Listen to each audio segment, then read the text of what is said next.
the rain does to my hair? Hey guys. Hi. I'm Abby. That's right, you two don't know each other. Well, I'm not blaming you. No, you're not blaming me. You're just saying you want to go back to your life right one minute. Okay, right, yeah, everything is great. I'm a 34-year-old woman living in my boyfriend's childhood bedroom. I haven't even been here a week. And I've already 3 different times walked in on your dad while he was cleaning a gun in his underwear. So that's the way it's going to be.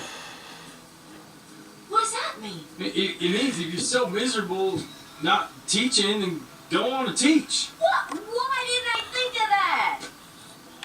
I should just teach.